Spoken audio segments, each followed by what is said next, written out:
하나님께서는 이스라엘 백성들을 통치하시고 또 다스리실 때 기록된 말씀을 통해서 그들을 가르치셨고 교훈하셨습니다.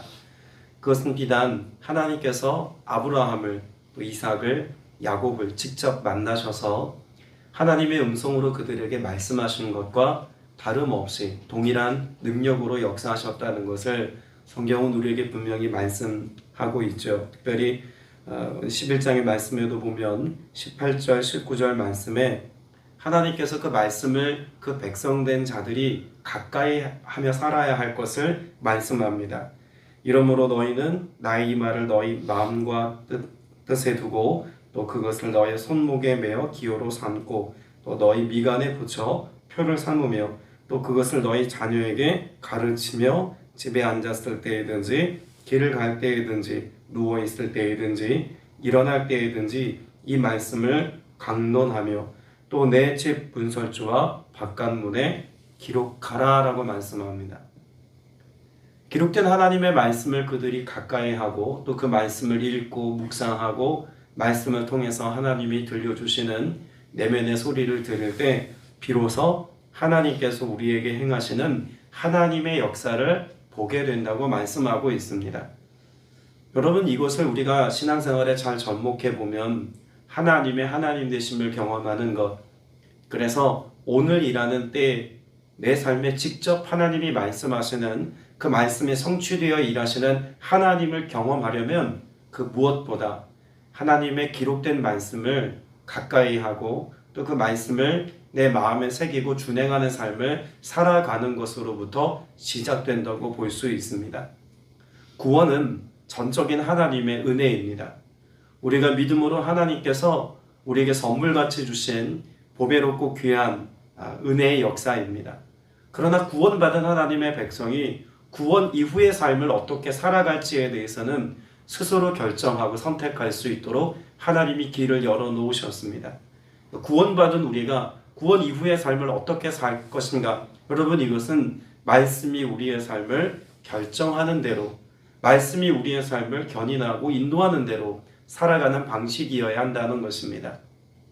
그래서 오늘 우리가 읽은 11장 1절 말씀에 보면 하나님의 기록된 말씀, 그것이 우리의 삶에 기능하는 바를 네 가지로 설명하고 있습니다.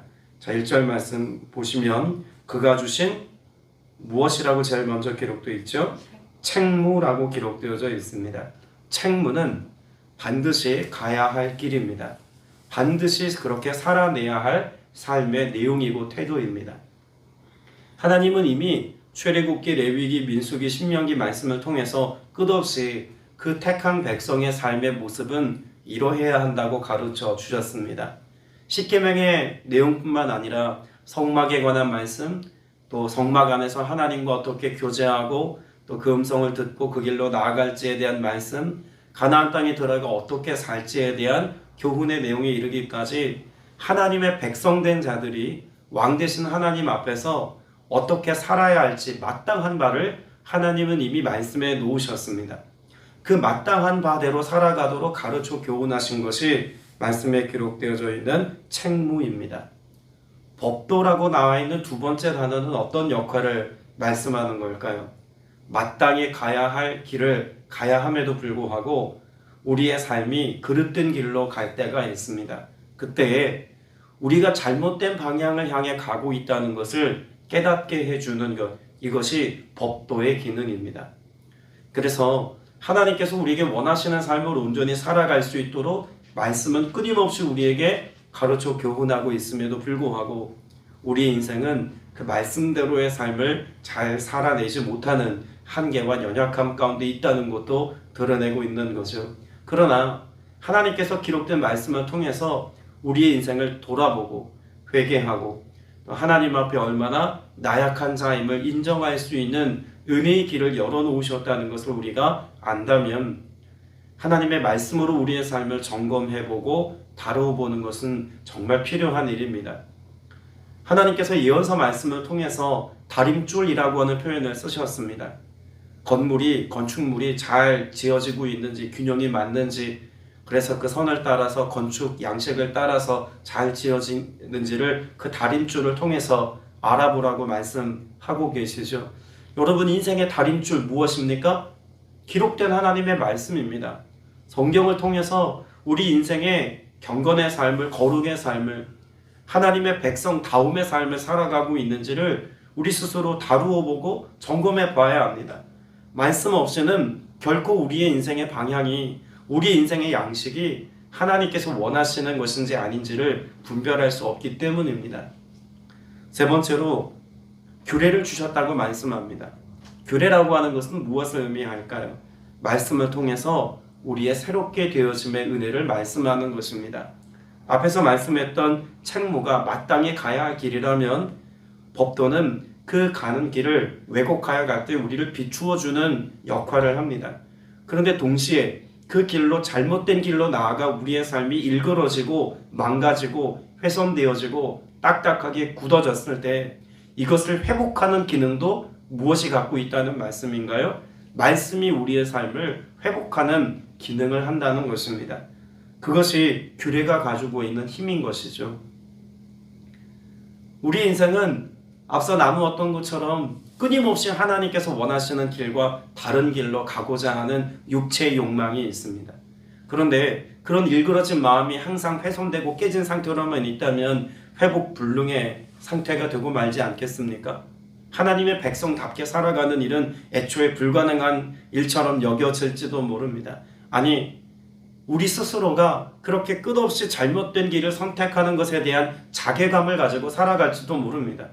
그런데 하나님은 우리 인생이 잘못된 길이야 라고 가르쳐 주시기만 한 것이 아니라 그 길로 가다가 우리 인생이 엉망진창이 되거나 우리의 마음이 깨어지거나 우리의 영혼이 파손되거나 우리의 삶에 하나님의 영광이 가리워진 영역들이 있다면 다시금 회복시키십니다. 말씀을 통해서 힘 주시고 은혜 주시고 용기 주셔서 그 말씀이 우리를 소생케 하는 능력으로 우리의 삶을 여전히 견인하시는 것이 은혜의 방편이라는 것이죠.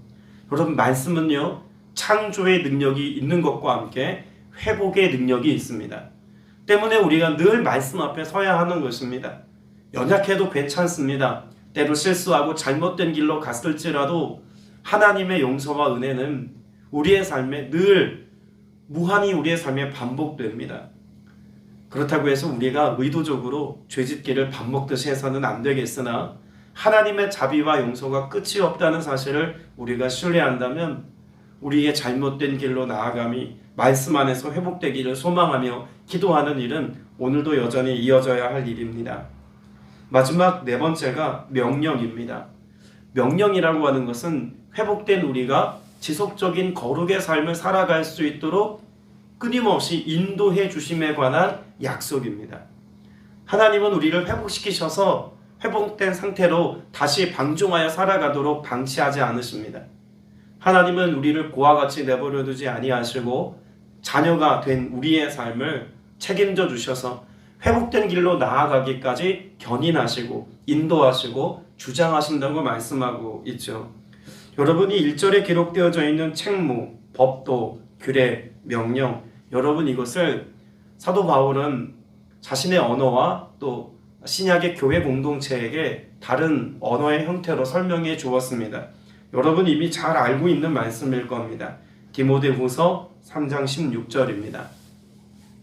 모든 성경은 하나님의 감동으로 된 것으로 교훈과 책망과 바르게 함과 의로 교육하기에 유익하니라고 말씀합니다. 여기 나와 있는 교훈이라고 하는 게 무엇이냐면 책무입니다. 하나님께서 우리로 마땅히 가야 할 바를 말씀해 주시는 게 교훈이죠. 뒤에 나오는 책망은 무엇입니까? 잘못된 길로 갔을 때 그 길 가면 안 되라고 말씀해 주시는 법도라는 뜻이죠. 바르게 하는 것은요. 그렇게 잘못된 길로 나아가는 우리를 책망하실 뿐만 아니라 다시 바르게 하고 온전하게 하는 기능 하고 있다는 것입니다. 의로 교육한다는 것은 우리가 다시 잘못된 길로 가지 않도록 재교육하고 온전케 하시는 은혜인 거죠. 자, 그러면 신명기 11장 1절은 디모데후서 3장 16절의 말씀과 병행구의 말씀이라는 겁니다. 성경의 유익, 또 하나님의 말씀이 우리의 삶을 유익되게 하는 은혜가 바로 이런 것이다 설명하는 것입니다. 그러면 단지 우리가 말씀을 문자적으로 잘 지켜야 한다는 것을 강조하고 있는 말씀일까요? 왜 하나님의 말씀이 이런 기능적인 역할을 통해서 우리에게 주어졌을까라고 하는 것을 본다면 2절에서 그 이유를 밝히고 있습니다. 2절 다시 한번 같이 읽어볼까요? 너의 자녀는 알지도 못하고 보지도 못하였으나 너희가 오늘날 기억할 것은 너의 하나님 여호와의 교훈과 그의 위엄과 그의 강하신 손과 펴신 팔과. 여러분이 2절에 기록되어져 있는 여호와의 교훈, 그의 위엄, 그의 강한 손, 펴신 팔이라고 하는 것은 무엇을 지칭하는 대명사일까요? 출애굽입니다. 하나님께서 출애굽하게 하셨다라고 하는 것을 장황하게 설명해 놓은 겁니다. 하나님께서 우리의 노력과 우리의 의지가 아니라 하나님의 강하신 손으로 그들의 삶을 주권적으로 하나님이 은혜 가운데 건져내신 구원 역사를 말씀하고 있는 겁니다. 그럼 그것이 앞에 기록된 1절과 무슨 상관이 있을까요? 우리가 구원 이후를 살아갈 때 구원하신 하나님을 기억하고 그 구원을 이루신 하나님의 은혜를 따라 말씀 안에서의 삶을 여전히 살아야 한다는 것입니다. 구원받은 백성이라면, 구원의 확신을 가지고 살아가는 하나님의 자녀라면, 구원이라는 은혜의 엄청난 선물을 받은 사람이라면 무엇 가지고 살아가야 한다는 겁니까? 말씀 가지고 살아야 하며 말씀대로 살아야 한다는 것입니다. 구원의 은혜는 우리가 선물로 받았지만 말씀대로 살아가는 것은 왠지 나와 상관없거나 부담스럽게 느껴지는 경우들이 종종 있습니다. 그러나 앞에 나누었던 것처럼 여러분이 말씀을 지키는 것은 구원 이후를 살아가는 우리가 하나님의 복을 누리며 살아가는 삶의 원리인 것을 깨닫게 되시기를 바랍니다. 말씀이 내 안에 이루어지고 그 말씀이 우리의 삶 가운데 열매 맺음을 볼 때 여러분 이것이 하나님이 예비하신 여호와의 복인 것입니다. 우리가 지금 1절 2절 말씀을 보고 있습니다만 집에 돌아가셔서 8절부터 32절까지 말씀도 한번 쭉 읽어보십시오. 그 중에 세 단락으로 크게 구분 지어지는 내용이 있습니다. 8절 말씀에 보면 첫째 단락인데, 그러므로 너희는 너희가 내가 오늘 너에게 명령하는 모든 명령을 지키라. 그리고 뭐라고 나와 있죠? 그리하면이라고 말합니다. 그리하면, 그러면 이렇게 될 거야 라고 하나님이 축복하시는 말씀이 8절 9절 그리고 뒤에 나오는 12절까지 말씀입니다. 또 13절 이하에 다시 한번 그리하면이 나옵니다. 내가 오늘 너에게 명하는 명령을 너희가 청정하고 너희 하나님 여호와를 사랑하여 마음을 다하고 뜻을 다하여 섬기면, 그리하면, 그러면 하나님이 이른 비와 늦은 비로 곡식을 풍성히 맺게 하실 것이다 또 약속하십니다. 세 번째로 나오는 것이 세 번째 단락이 22절입니다. 너희가 만일 내가 너희에게 명하는 이 모든 명령을 잘 지켜 행하여 너희 하나님 여호와를 사랑하고 그의 모든 도를 행하여 그에게 의지하면, 그렇게 하면 또 하나님께서 그 모든 땅을 차지하게 할 것이라고 말씀합니다. 그럼 하나님의 축복의 약속, 이것은 다 무엇과 결부되어져 있습니까? 하나님의 말씀을 지켜 행하면, 하나님의 말씀을 의지하면, 하나님의 말씀대로 준행하면, 하나님의 말씀을 따라 섬기면, 그 말씀이 우리의 삶의 표준이 되고 가치 기준이 되면 그 말씀이 우리의 삶을 복된 지경으로 이끌어 갈 것이라고 말씀하고 있는 것입니다. 여러분, 이것은 단지 이스라엘 백성들이 가나안 땅에서 경험하게 될 하나님의 축복이기만 하지 않습니다. 오늘 믿음의 사람이 이 땅에서 하나님 누리며 삶을 살고 하나님의 나라의 복을 경험하며 살며 하나님께서 우리에게 약속하신 그 은혜들을 실제 삶의 현장에서 매일매일 경험하며 살자면 여러분 이와 같은 약속의 말씀이 우리의 삶에 성취되어지는 은혜를 보아야 한다는 것입니다. 자, 그러면 하나님이 세 단락에 걸쳐서 말씀하신 그 복이라고 하는 것이 내가 원하는 것을 손에 덥석 쥐어주는 것만이 복일까요? 3절 말씀을 보겠습니다. 11장 3절입니다. 애굽에서 그 왕 바로와 그 전국에 행하신 이적과 기사. 여러분 3절 이하부터는 반복적으로 나오는 단어가 있습니다. 3절에 행하사, 또 4절에 보면 이르게 하신 것과 더불어 5절에 행하신 일과, 또 6절 맨 마지막에도 보면 하신 일이라, 7절에 보면 여호와께서 행하신 이 모든 큰 일이라고 말합니다. 자, 그러면 구원받은 하나님의 백성들이 누리는 복이라고 하는 것은 무엇일까요? 내게 행하시는 하나님의 역사입니다. 말씀이 육신이 되어 이 땅 가운데 오신 것과 같이 우리가 하나님의 말씀을 내 삶의 중심에 두고 살 때 하나님께서는 오늘도 내 삶에 임재하시고 함께 하실 뿐만 아니라 역사하시는, 행하시는 하나님이라고 가르쳐주고 있는 겁니다. 그런데 우리 신앙인들의 삶 속에 언제부터인가 잊고 사는 것이 있습니다. 하나님이 과연 내게 함께 하시는가, 행하시는가, 그 역사하심의 은혜가 무엇인가, 우리의 인생 가운데 그것을 사모하지도 경험하지도 갈망하지도 않는 삶을 살아가고 있는지도 모르겠습니다. 여러분, 하나님의 실제가 말씀을 가까이 하는 자들에게는 분명히 있다고 약속하고 있습니다. 기도할 때 하나님이 내 마음 가운데 그 말씀을 떠올리게 하시는 것도 하나님의 행하심의 역사입니다. 오늘 낮에 이곳에서 예배가 있습니다. 예배가 있는데 이 예배가 사실 좀 저에게는 늘 어려운 예배입니다. 화이팅게일 공동체 아픈 아이들의 모습과 또 아픈 자녀를 둔 부모들에게 말씀을 선포한다는 것은요, 여간 어려운 일이 아닙니다. 하나님 앞에 그 어떤 때보다 더 많이 기도하게 됩니다. 하나님 합당한 말씀으로 오히려 말씀이 생명이 되게 하시고 소망이 되게 하시고 그 말씀 안에서 하나님의 누림의 역사가 있기를 바랍니다. 얼마나 더 간절히 기도하는지 모릅니다. 여러분들에게 말씀을 전하는 것보다 몇 배 더 어렵기 때문에 더 그래요. 근데 그럴 때마다 하나님이 주시는 지혜력이 아니면, 분별력이 아니면 하나님의 말씀을 전하기가 참 어려운데, 오늘도 하나님이 너무나 그 말씀을 분명히 주신 것들이 있어서 기쁨의 고거를 가지고 예배를 인도하려고 합니다. 여러분, 이것도 하나님의 일하심입니다.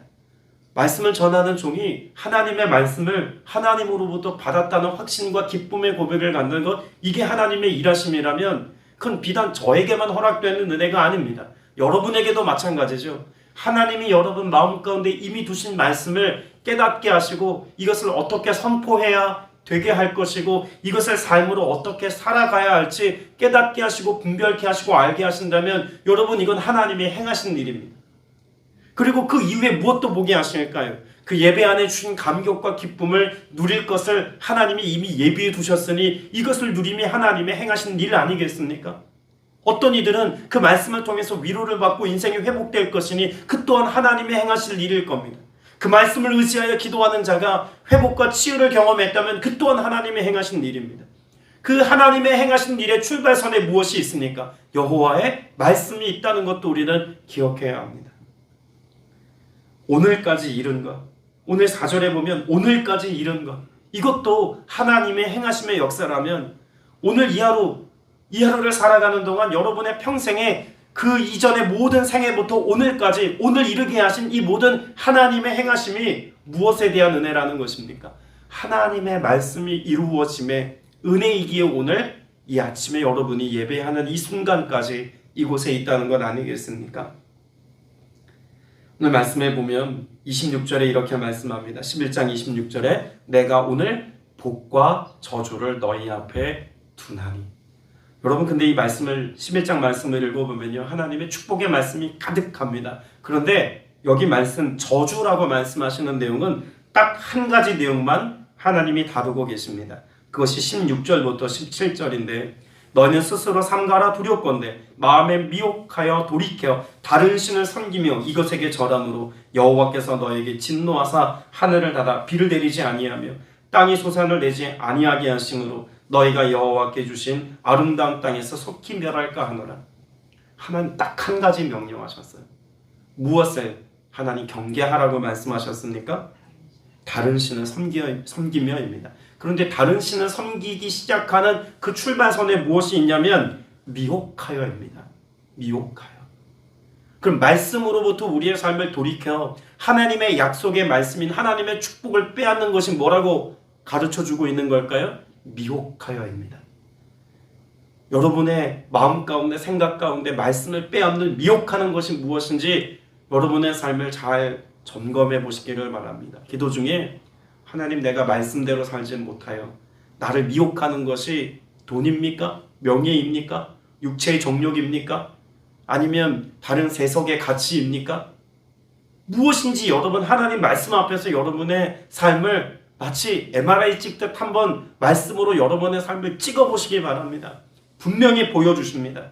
우리의 실체가 낱낱이 드러나도록 말씀 앞에 선 자들에게는 하나님 드러내십니다. 그러면 우리의 삶을 가지고 씨름하는 겁니다. 나의 연약함을 가지고 기도하는 겁니다. 그 말씀 앞에 드러난 나의 연약함과 나의 불가능함과 나의 미련함과 하나님의 뜻대로 살지 못하는 나의 자아를 가지고 하나님 앞에 씨름하듯 기도하는 것입니다. 야복강가의 야곱이 그렇게 하나님 앞에 씨름하듯 기도한 것처럼 말씀을 받은 자들은 하나님 앞에 그 말씀에 의지하여서 기도하는 겁니다. 나의 간구하는 제목만 가지고 하나님 앞에 들어주옵소서, 이것 해결하여 주옵소서만이 기도가 아니라 하나님 말씀으로 내가 살아가기를 원하는데 안 되어지는 나의 자아를 말씀을 통해서 봅니다. 하나님이 자아가 예수 그리스도 앞에서 그 십자가에서 철저히 못 박힌 바 되어 내가 소멸되게 하시고 오직 예수 그리스도로 사는 내가 되게 하여 주옵소서. 이런 영적인 씨름을 하는 것이 말씀을 붙든 자의 삶의 모습이라는 이야기입니다. 그때 우리가 자주 본 말씀이죠. 올해 들어서 유난히 자주 읽은 말씀인데 11장 12절입니다. 내 하나님 여호와께서 돌보아 주시는 땅이라 연초부터 연말까지 내 하나님 여호와의 눈이 항상 그 위에 있느니라. 여러분, 이 말씀이 비로소 그렇게 성취되는 것입니다. 오늘 저와 여러분의 삶에 하나님의 복이 충만하게 임하여지고 그네를 누리되 하나님의 명령과 말씀이 여러분의 삶에 가득할 수 있기를 바랍니다. 말씀을 맺으면서 시편 말씀 한 절을 읽어드릴 텐데요. 시편 119편 106절입니다. 주의 의로운 규례들을 지키기로 맹세하고 굳게 정하였나이다. 여러분, 이스라엘 역사를 보면 하나님의 말씀하신 이 1절의 말씀을 지키지 못하는 데 대한 말씀들로 가득합니다. 그래서 특별히 에스겔서 말씀이나 예언서 말씀들을 보면 이스라엘 백성들을 하나님이 엄청나게 책망하시죠. 규례대로 행하지 못하였음을 책망하십니다. 하나님의 교훈을 멸시하였다고 책망하십니다. 그러나 그런 역사의 흐름에 반하는 삶을 살았던 이가 전 다윗이라고 생각합니다. 그리고 믿음의 고백을 가득 담고 있는 그런 다윗 시대의 경건한 사람들입니다. 이들의 삶이 어떻게 남다른 삶이었을까요? 앞서 읽어드린 시편 119편의 말씀처럼 주의 의로운 규례들을 지키기로 맹세하고 굳게 정하여 그 도우심의 은혜를 따라 오늘을 살았기에 하나님의 복을 누리며 살았다고 말할 수 있지 않겠습니까? 오늘 여러분도 내가 하나님의 말씀대로 내가 살아가기를 소망합니다. 말씀을 이루는 삶을 결단합니다. 그 능력이 나로부터 나지 아니하니 약속하신 성령님 말씀으로 나를 가르쳐 교훈하시고 나를 견인하시고 인도하여 주옵소서. 기도하시고 응답받는 은혜가 있게 되시길 주님의 이름으로 축복합니다. 기도드리겠습니다. 은혜가 풍성하신 아버지 하나님, 말씀으로 우리의 삶을 깨우쳐 알게 하시고 어떻게 살아야 할지 또 무엇을 행하며 하지 말아야 할지 교훈하시니 감사드립니다. 말씀 앞에 나를 비추어 보고 돌아봅니다. 의의 길로 나아가지 못했던 우리의 습관들과 죄악된 삶의 방식이 있다면 고쳐 온전케 하여 주옵소서. 그 회복의 은혜를 베풀어 주옵소서. 그래야 이제는 내 마음대로의 삶이 아니라 성령의 인도하심을 따라 살아가는 하나님의 자녀된 권세 누리게 하여 주옵소서.